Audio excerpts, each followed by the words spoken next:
ನಂತರ ಸುವರ್ಣ ನ್ಯೂಸ್ಗೆ ಮತ್ತೆ ಸ್ವಾಗತ. ಸ್ಪೀಕರ್ ಕೆಜಿ ಬೋಪಯ್ಯ ಅವರಿಗೆ ವಿರಾಜಪೇಟೆ ಕ್ಷೇತ್ರದ ಟಿಕೆಟ್ ಕೊಡಬೇಡಿ, ಮುತಾಲಿಕ್ ಅವರಿಗೆ ಬೆಳಗಾವಿ ಉತ್ತರ ಕ್ಷೇತ್ರದ ಬಿಜೆಪಿ ಟಿಕೆಟ್ ಕೊಡಬೇಡಿ. ಇದು ನಾವು ಹೇಳ್ತಿರೋ ಮಾತಲ್ಲ, ಆಯಾ ಕ್ಷೇತ್ರದ ಬಿಜೆಪಿ ಕಾರ್ಯಕರ್ತರು ಹಾಗೂ ಮುಖಂಡರ ಆಗ್ರಹ. ಯಾಕೆ ಅಂತ ಬನ್ನಿ ನೋಡೋಣ.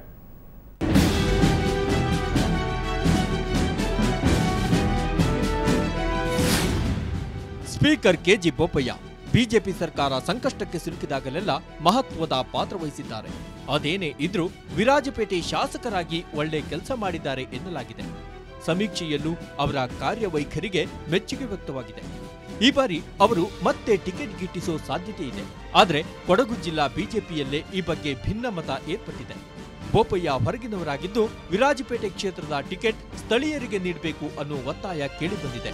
ಬೋಪಯ್ಯಗೆ ಟಿಕೆಟ್ ನೀಡಿದ್ರೆ ಬಂಡಾಯ ಏಳುವುದಾಗಿ ಕೊಡಗು ಜಿಲ್ಲಾ ಬಿಜೆಪಿ ಯುವ ಮೋರ್ಚಾ ಎಚ್ಚರಿಸಿದೆ. ಕೆಜಿ ಬೋಪಯ್ಯನವರು ನಮ್ಮ ಕ್ಷೇತ್ರದ ಮತದಾರರೇ ಅಲ್ಲ, ಅವರು ಮಡಿಕೇರಿ ಮತದಾರರು. ಈಗ ಮಡಿಕೇರಿ ಕ್ಷೇತ್ರದ ಮತದಾರರು ನಮ್ಮಲ್ಲಿ ಬಂದು ಕಳೆದ ಸಲ ಯಾವುದೋ ಒಂದು ಇದರ ಮೇಲೆ ನಾವು ಒಪ್ಪುಕೊಂಡು ನಾವು ಅವರಿಗೆ ಕೆಲಸ ಮಾಡಿದ್ದೇವೆ. ಈಗ ಈ ಅನ್ಯಾಯವನ್ನು ಈಗ ಸರಿಪಡಿಸಲೇಬೇಕು ಅಂತ ಹೇಳಿ ನಾವು ಇದನ್ನು ಇದು ಬಂಡಾಯ ಅಲ್ಲ, ಈಗ ಸದ್ಯಕ್ಕೆ ನಾವು ಅವರನ್ನು ಒತ್ತಾಯ ಮಾಡ್ತಿದ್ದೇವೆ. ನಮಗೆ ಅಧ್ಯಕ್ಷ ಸ್ಥಾನ ಬೇಕು, ಅಲ್ಲ ನಮ್ಮ ಇದು ಅಧ್ಯಕ್ಷ ಸ್ಥಾನ ಕೊಟ್ಟಿಲ್ಲ, ಈಗ ಅಭ್ಯರ್ಥಿ ಸ್ಥಾನವನ್ನು ನಮಗೆ ಕೊಡಬೇಕು ಅಂತ ಹೇಳಿ ನಾವು ಒತ್ತಾಯ ಮಾಡ್ತಿದ್ದೇವೆ. ಕೊಡದಿದ್ದರೆ ಬಂಡಾಯ ಇರುವ ಸಾಧ್ಯತೆ ಹೆಚ್ಚಾಗಿದೆ. ಬಂಡಾಯ ಹಾಗೆ ನಾವು ಸ್ಪರ್ಧಿಸಬೇಕು ಅಂತ ಹೇಳಿ ತೀರ್ಮಾನ ಮಾಡಿದ್ದೇವೆ. ಇನ್ನು ಬೆಳಗಾವಿ ಉತ್ತರ ವಿಧಾನಸಭಾ ಕ್ಷೇತ್ರದಲ್ಲಿ ಪ್ರಮೋದ್ ಮುತಾಲಿಕ್ ಹೆಸರು ಪ್ರಬಲವಾಗಿ ಕೇಳಿಬಂದಿದೆ. ಆದರೆ ಮುತಾಲಿಕ್ ಸ್ಪರ್ಧೆಗೆ ಸ್ಥಳೀಯ ಬಿಜೆಪಿ ಕಾರ್ಯಕರ್ತರು ವಿರೋಧ ವ್ಯಕ್ತಪಡಿಸಿದ್ದಾರೆ. ಇವತ್ತು ನಗರದ ಕನ್ನಡ ಸಾಹಿತ್ಯ ಭವನದಲ್ಲಿ ಸಭೆ ನಡೆಸಿದ ಕಾರ್ಯಕರ್ತರು ಸ್ಥಳೀಯರಿಗೆ ಟಿಕೆಟ್ ನೀಡಿದರೆ ಮಾತ್ರ ಗೆಲುವಿಗೆ ಶ್ರಮಿಸುವುದಾಗಿ ತಿಳಿಸಿದರು. ಭಾರತೀಯ ಜನತಾ ಪಾರ್ಟಿಯ ಮೂಲ ಕಾರ್ಯಕರ್ತರನ್ನು ಗುರುತಿಸಿ ಕ್ಷಮತೆ ಇದ್ದಂಥವರಿಗೆ ಟಿಕೆಟ್ ಅನ್ನು ಕೊಡಬೇಕು, ಅವರನ್ನು ಅಭ್ಯರ್ಥಿಯನ್ನಾಗಿ ಮಾಡಬೇಕು.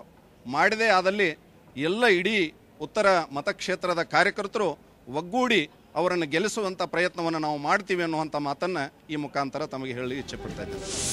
ಇನ್ನು ಬೆಂಗಳೂರಿನಲ್ಲಿ ಟಿಕೆಟ್ ಹಂಚಿಕೆ ಬಗ್ಗೆ ಸಭೆ ನಡೆಸಿರುವ ಮುಖಂಡರು ಯಾವ ನಿರ್ಧಾರ ಕೈಗೊಂಡಿದ್ದಾರೋ ಗೊತ್ತಿಲ್ಲ.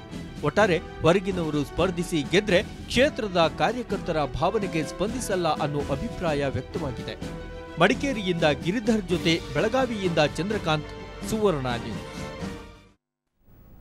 ಸ್ಥಳೀಯ ಸಂಸ್ಥೆ ಚುನಾವಣೆ ಸೋಲಿನ ಬಳಿಕ ಮತ್ತೆ ಜನರನ್ನ ಒಲಿಸಿಕೊಳ್ಳೋಕೆ ಶ್ರೀರಾಮುಲು ಶತಪ್ರಯತ್ನವನ್ನ ನಡೆಸಿದ್ದಾರೆ. ಪ್ರತಿಭಟನೆಗಳ ಮೂಲಕ ಮತದಾರರನ್ನ ಮೆಚ್ಚಿಸೋಕೆ ಮುಂದಾಗಿದ್ದಾರೆ. ಫುಟ್ಪಾತ್ ವ್ಯಾಪಾರಿಗಳ ಪರವಾಗಿ ನಿನ್ನೆಯಿಂದ ಧರಣಿ ನಡೆಸುತ್ತಿದ್ದ ಶ್ರೀರಾಮುಲು ಇವತ್ತು ಪ್ರತಿಭಟನೆಯನ್ನ ತೀವ್ರಗೊಳಿಸಿದ್ರು. ರಸ್ತೆ ತಡೆ ನಡೆಸಿ ಜಿಲ್ಲಾಧಿಕಾರಿ ವಿರುದ್ಧ ಅಬ್ಬರಿಸಿದ್ರು. ಇದೇ ವೇಳೆ ಜಿಲ್ಲಾಧಿಕಾರಿ ವಿರುದ್ಧ ಮಾತಾಡಿದ್ರು.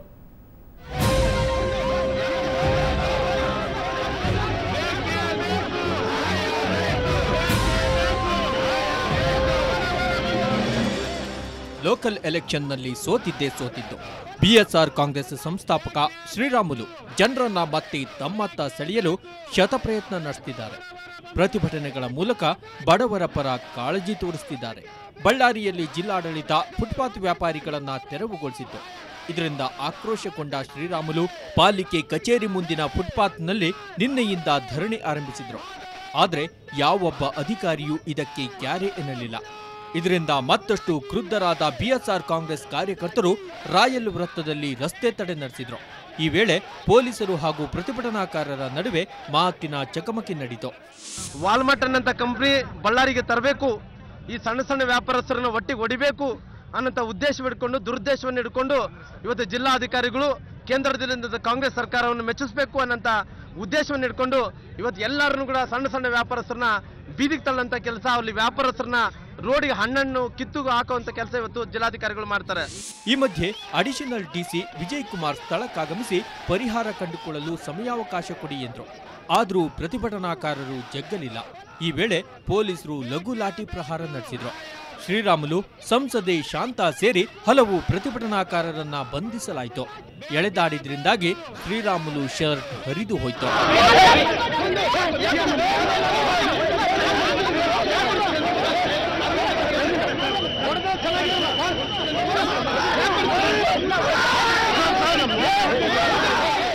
ಯಾಕಂದರೆ ಇತ್ತೀಚೆಗೆ ಈ ಫುಟ್ಪಾತ್ಸ್ ಎಲ್ಲ ಹಾಳಾಗ್ತಾ ಇದೆ. ಸೊ ಅದೇ ರೀತಿ ಅದೆಲ್ಲ ಸೆಟ್ರೈಟ್ ಮಾಡಿ, ಫುಟ್ಪಾತ್ಸ್ ಇನ್ನೂ ನೀಟಾಗಿ ಸೆಟ್ರೈಟ್ ಮಾಡಿ, ಆ ಝೋನ್ಸ್ ಇನ್ನೂ ಸ್ವಲ್ಪ ಝೋನ್ಸ್ ಮಾಡಿ ಎಲ್ಲ ಜನಗಳಿಗೆ ಏನು ಅರ್ಜಿ ಹಾಕ್ಕೊಂಡಿರ್ತಾರೆ ಆ ಅರ್ಜಿಗಳನ್ನ ಪರಿಶೀಲಿಸಿ ಅವ್ರಿಗೆ ನಂತರ ಜಾಗನ ಕೊಡ್ತೀವಿ. ಪಾಲಿಕೆ ಚುನಾವಣೆಯಲ್ಲಿ ತವರಿನಲ್ಲಿ ಮುಗ್ಗರಿಸಿದ ರಾಮುಲು ಇದೀಗ ಜನರ ಮನವೊಲಿಸಲು ನಾನಾ ಕಸರತ್ತು ಮಾಡ್ತಿದ್ದಾರೆ. ಇದೆಲ್ಲದರ ಮಧ್ಯೆ ಜಿಲ್ಲಾಧಿಕಾರಿಗಳ ಮತ್ತು ರಾಮುಲುವಿನ ಗುದ್ದಾಟ ಬೀದಿಗೆ ಬಂದಿದೆ. ಬಳ್ಳಾರಿಯಿಂದ ಕ್ಯಾಮರಾಮನ್ ಶ್ರೀನಿವಾಸ್ ಜೊತೆ ನರಸಿಂಹಮೂರ್ತಿ ಕುಲಕರ್ಣಿ, ಸುವರ್ಣ ನ್ಯೂಸ್. ಎಲೆಕ್ಷನ್ ಬಂದಾಗ ಏನೋ ಆಶ್ವಾಸನೆಯನ್ನ ನೀಡ್ತಾರೆ, ಅದ್ ಮಾಡ್ತೀವಿ ಇದ್ ಮಾಡ್ತೀವಿ ಅಂತ ಜನರನ್ನ ನಂಬಿಸ್ತಾರೆ. ಗೆದ್ದ ಮೇಲೆ ನಮ್ಮ ಶಾಸಕರಿಗೆ ಅದೇನೋ ಆಲಸ್ಯ. ಅದು ಎಷ್ಟರ ಮಟ್ಟಿಗೆ ಅಂದ್ರೆ ಬಂದ ಅನುದಾನವನ್ನು ಬಳಸಿಕೊಳ್ಳಲಾರದಷ್ಟು. ಹೌದು, ರಾಯಚೂರು ಜಿಲ್ಲೆಯಲ್ಲಿರೋ ಶಾಸಕರು ಇದಕ್ಕೊಂದು ಉದಾಹರಣೆ. ಕೋಟಿಗಟ್ಟಲೆ ದುಡ್ಡನ್ನ ಬಳಸದೆ ಹಾಗೆ ಬಿಟ್ಟಿದ್ದಾರೆ.